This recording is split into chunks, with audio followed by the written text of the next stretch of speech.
Oh, hi, Facebook. Hi. So today I have a special guest, Miss. Tamika, England, how are you doing? I am a co-host with my good friend Meka Ray, and I just wanted to see what is this Facebook Live about tonight. So here I am. She's also a counselor, therapist like myself. And I know normally I have, this thing is so crazy. I'm trying to get us both in here, Tamika. Here we go. Okay, great. Cute. Okay, so I know normally I have Chase on here with me. Well, tonight my boo Chase couldn't join us, so I have Tamika.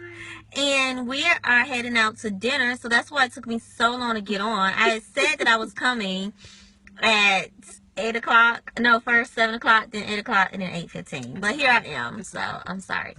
So tonight, we wanted to talk about letting your walls down when you're in a relationship.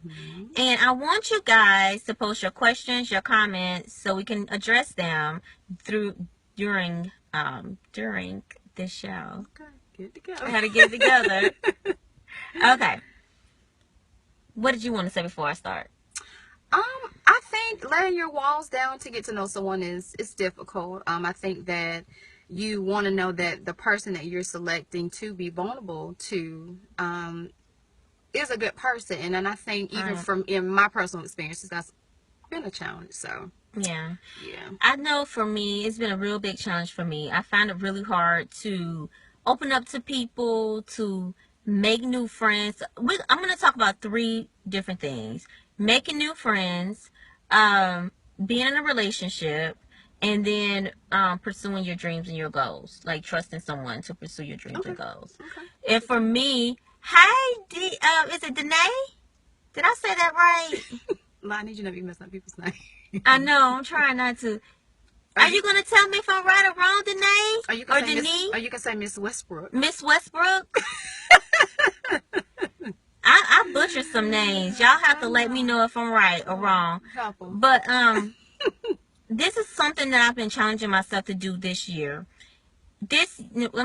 Last year starting into this year, is challenging myself to open up, to meet new friends, to be in a good relationship, and to pursue my goals and my dreams. Right. So my first part of the challenge has been it's been easy. It's been easier. I don't have many female friends, but when I started my new job, Tamika was one of the girls that came up to me. I was blessed with this woman right here.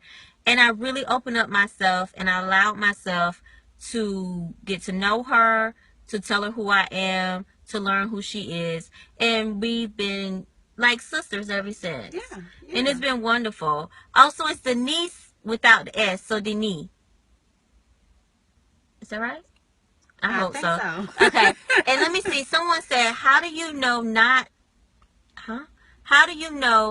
how to open up, but when you do open up past this?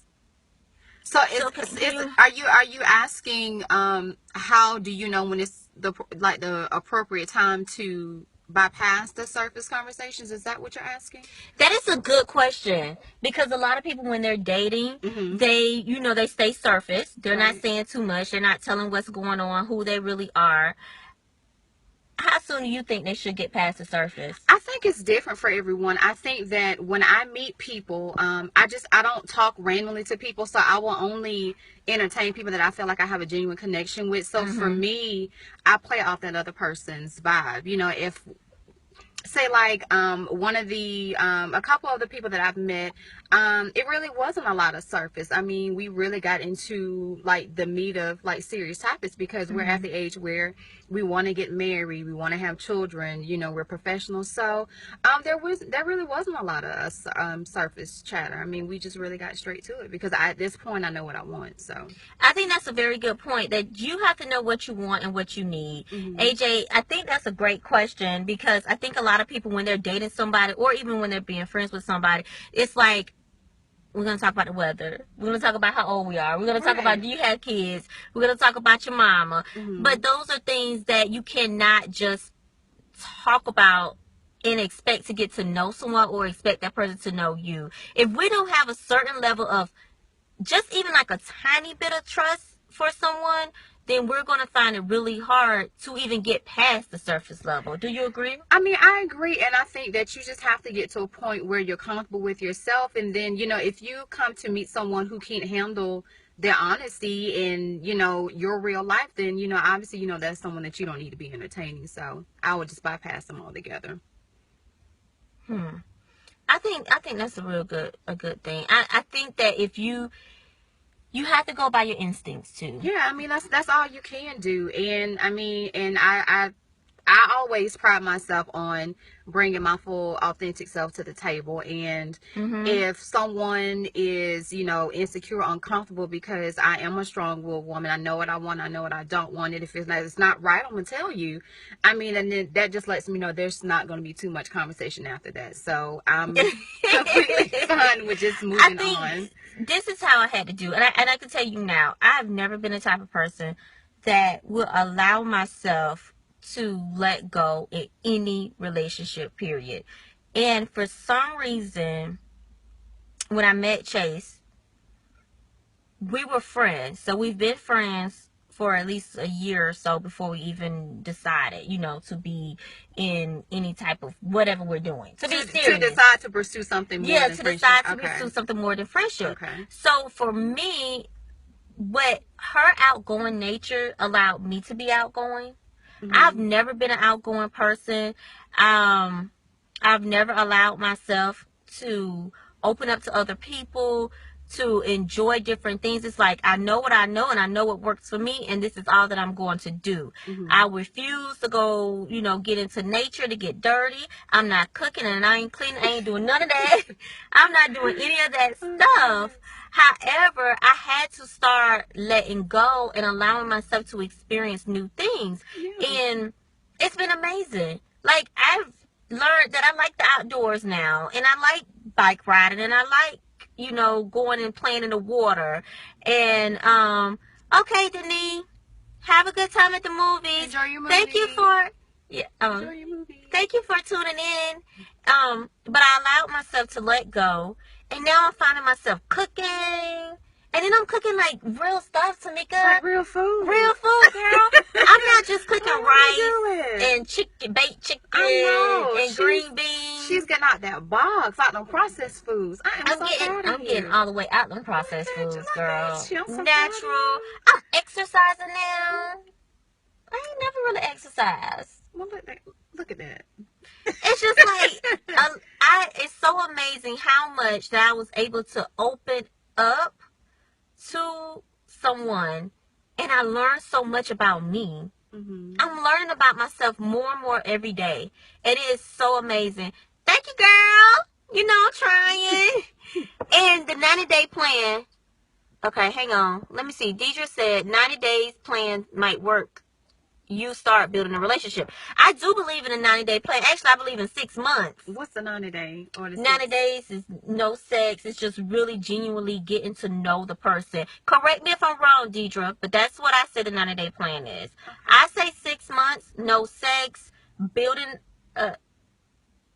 Well, I guess she ain't going for that. I mean, listen, I don't have casual sex. I will put that out there. And I think that everyone is different. I think that the people that you meet are different. You meet people under different, circumstances. And I think that just go on your instinct. Now, the 90-day, I think, is more practical for people, especially women. Yeah. I think men are a little bit more, I think they're more liable to work with the woman, just to kind of put sex aside. Let me know, if I like you, or, let me figure out, where you fit in my life. I think 90 days is more practical. 6 months. I think 90 days is practical too. But I do, and let me tell you, hey, Brandy girl. Okay, AJ, let me tell you the reason why I say 6 months. And right. Tamika too, I'm saying it to you too.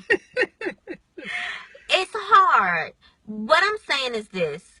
Try to meet someone, genuinely, authentically get to know them without the thoughts of sex automatically.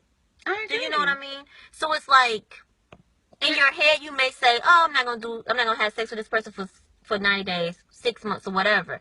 If it's something that's naturally happens, that's different.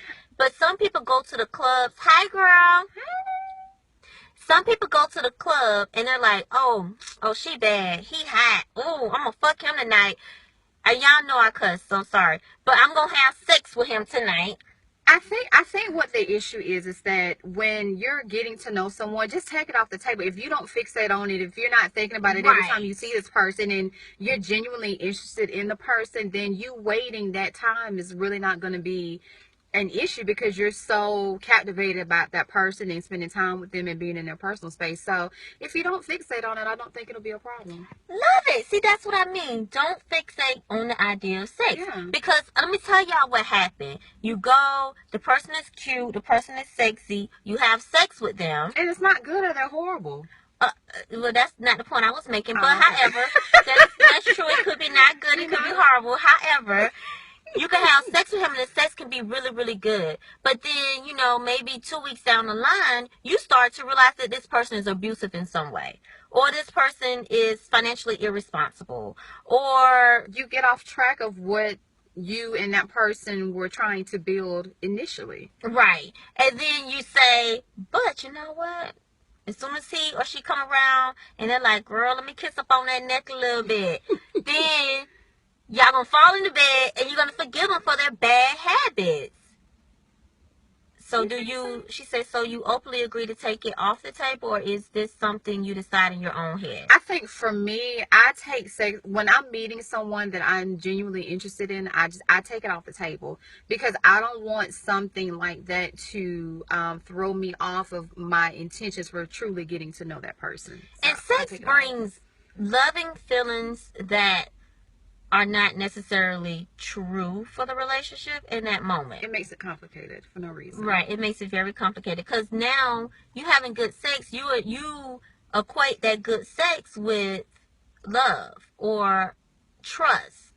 Just because you trust someone, you shouldn't automatically trust someone with your body. If you can't trust someone with your heart, don't trust them with your body. Being with someone sexually has nothing to do with you letting your walls down emotionally. And I think a lot of people think that way. What you think?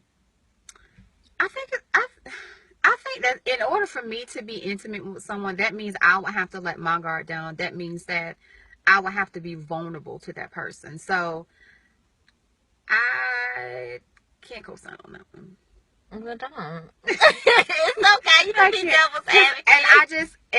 And I say that's just for me because I don't have casual sex. So and see, that's the thing. If you could be vulnerable with them sexually in the bed, are you sure you're ready to be vulnerable with them emotionally? Well, I would have to know that I can be vulnerable with them emotionally before I'm vulnerable with them in the bed.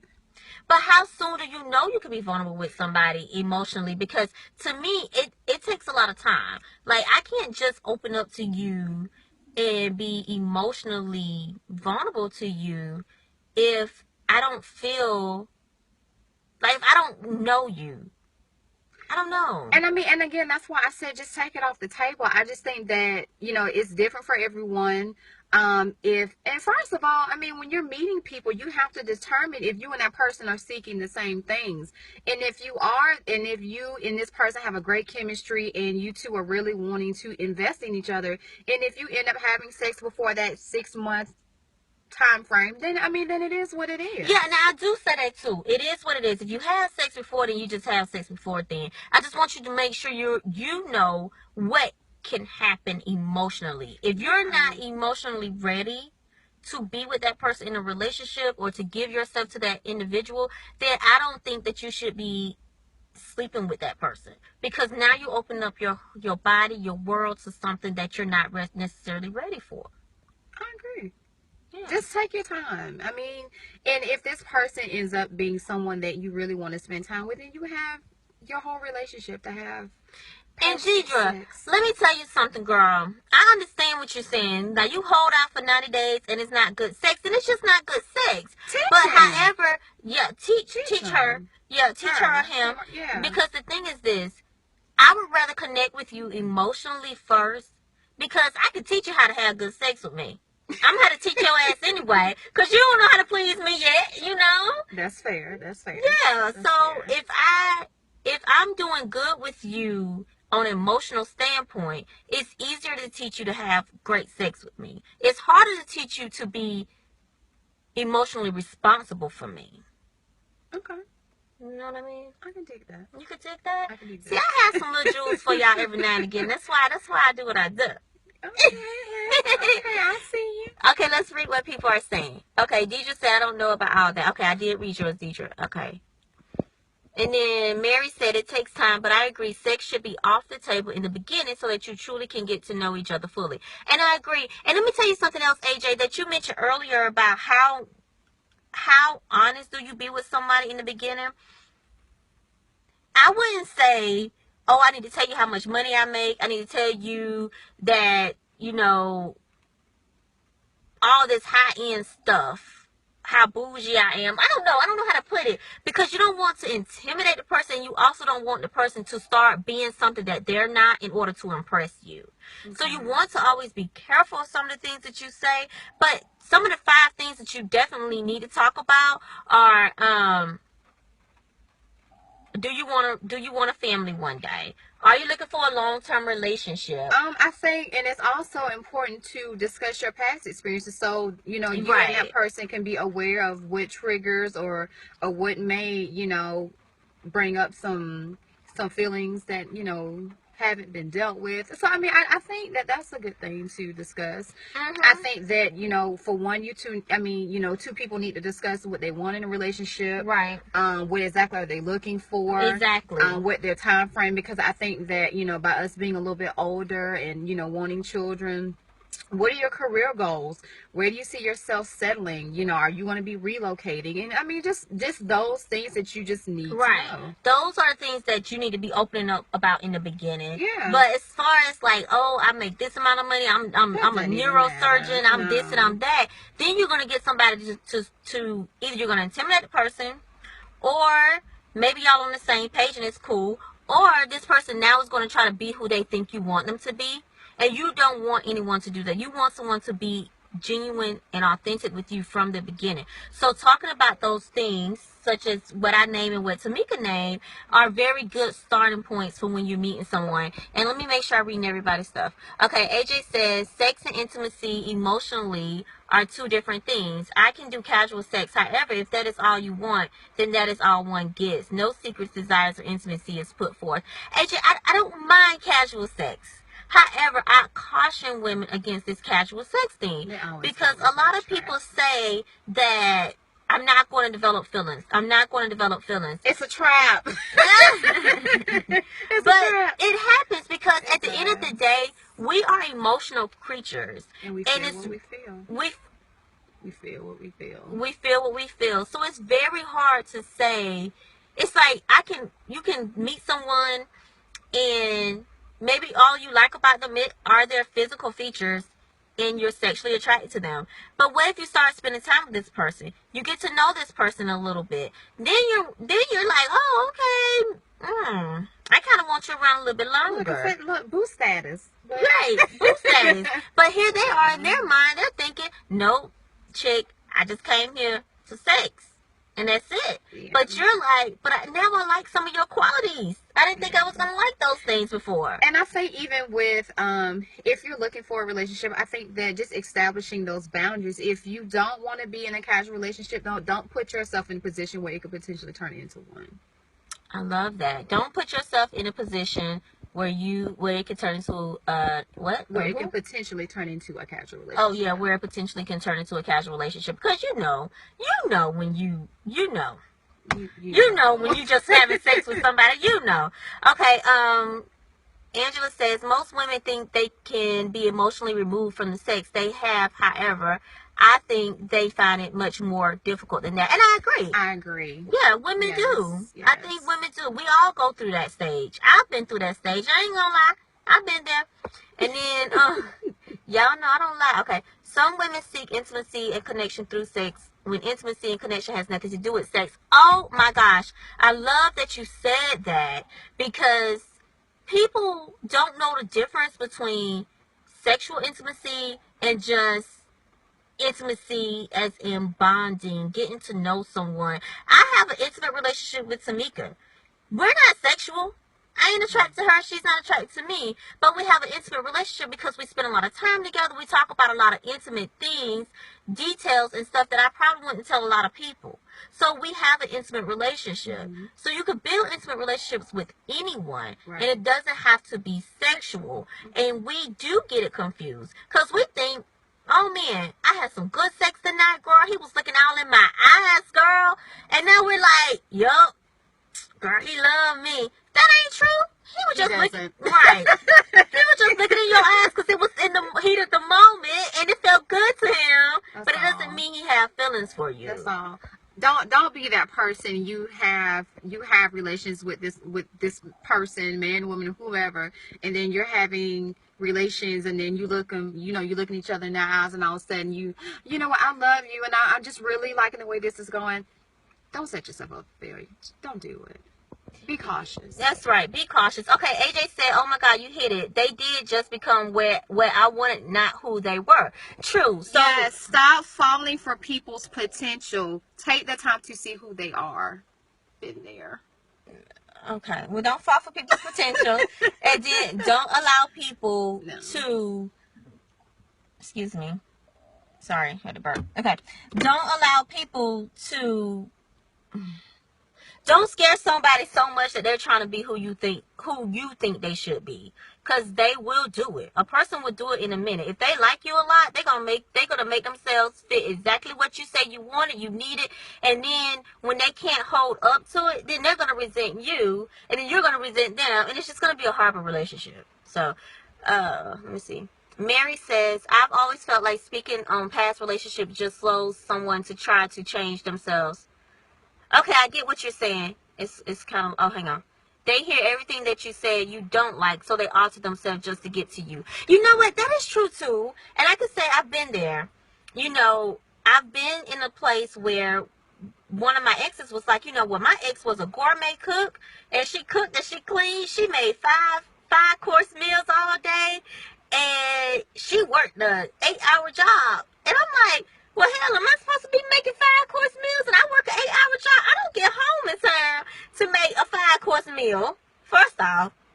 And secondly, I don't know how to cook a 5-course meal. But I started to compare myself to that individual. And I'm like, oh my gosh, maybe I'm not enough. Maybe I'm not enough. Maybe I'm not enough because I can't make a 5-course meal. What? No. I mean, I've been there. That's a lot. It is a lot. I did. I compared myself to the other person. But that was my own insecurity. And people do that. But again, that just, with time, allowing yourself to be secure. And And I think that when you spend more time with people and, you know, the longer you allow yourself to just really and genuinely just interact with that person, then I think a lot of that stuff will be weeded out. Yeah, that's true. Let me see what else. People are hungry for emotional relationships. I agree, Deidre, I agree. People are very hungry for emotional relationships. They want something. They just want a connection. And sometimes that sexual connection to them is just enough. It's like, okay, well, at least he comes over every Friday and he has sex with me. So that makes, you know, he must really love me. He must really care. But then when you want more, then what? Right. So. Then what? So stop setting yourself up for failure. Angela, I think women who think they can just get a nut without the emotional and spiritual connection is really denying the divine. Wait, hold on, say it. The divine feminine. Yeah, the divine feminine. Lord have mercy, I'm talking too fast. Yes, I agree, Angela. Oh my gosh, y'all are making some very good points tonight. I'm like, y'all doing more than us. Go ahead. You had anything else to say? No, I think that you guys brought up a lot of good points. I think that the most important rule of thumb, trust your instincts. Don't put yourself in compromising positions. Right. And if you meet someone and you see a red flag or you feel that something is just not right in your spirit, then go with that. I definitely agree. I love that Angela said self-love is key. Self-love is definitely key. If you don't love yourself, you cannot expect somebody to love you. And then if you don't love yourself, it's really hard for you to expect and have someone respect your boundaries and give you the things that you want and need. So you have to be able to give yourself those things first. And if you can't give them to you, you're not going to be able to get them from the other person. That's just what it is at the end of the day, because you're not going to hold them to a higher expectation. But when you love yourself enough, you're going to hold everybody accountable, and you're going to hold them to this high expectation, and you're going to make sure they do what they need to do in order to gain the love that you're seeking, that you're giving and that you're seeking. And hi, Auntie. Oh no, hi, Antoinette. She says expectations are the biggest problem in relationships. Understand their limitations and yours, growing together without settling just to have someone. And I agree. Understand theirs and understand yours, and don't settle. Don't settle. Well, this has been fun. Great first experience. Thank you guys, and I'm sure Chase will be back soon. But I hope I kept you mildly entertained. Girl, you did a good job. I'm so happy. Yeah, I'm so proud of her. See, she let down her wall. Because I don't do this, Yeah. but it was interesting, and you guys brought up a lot of good points, so yeah, worth it. So listen, we learn from each other as we go through these experiences and we do these live chats. So I'm going to make sure I try to keep them up. Oh, hang on. Let me get this last question. Would you say that when someone is constantly comparing you to someone else, they are trying to mess with your self-esteem? Yes. I don't think they're intentionally messing with your self-esteem. However, I do think that they are saying what they want without telling you what they want. You understand that? I get that, but you can't base your expectations based on someone that you're with, because the fact that that did not work, what are you basing it on? I just feel like they don't feel secure enough to tell you what they want without comparing you to someone else. And I think that if that happens, then just put it out on the table. Like, listen, this is a trend that I'm seeing. Mm-hmm. I don't like where this is going. I don't like how I'm feeling in this moment. And just talk about it. Yeah, talk about it. I mean, you have to also communicate, because you keep comparing me to somebody else, I'm done. We got a problem. Yeah, we're going to have a big problem. And I'm going to tell you, listen, don't compare me to anybody else ever again. I'm not that person. I'm not your last relationship. And I don't want to be your last relationship. This is a new experience for you. So let's enjoy it and create our own experience. It can be much better than your last one, And if you allow it. And it could be possible that a person is probably not over that past relationship. So That is true. be cautious. Be cautious. All right, guys. We love you. I hope you all have a good night. So now we're got to go and eat, and it's raining, so I'm gonna have to run in these heels in this dress. But anyway, I will see you all next Friday. Hopefully we will get Chase on. She was watching you all, so she's watching the show and reading your comments. And oh, Latoya, don't cry, boo. It's okay. Corey, watch the replay, please. Smooches. Okay, good night.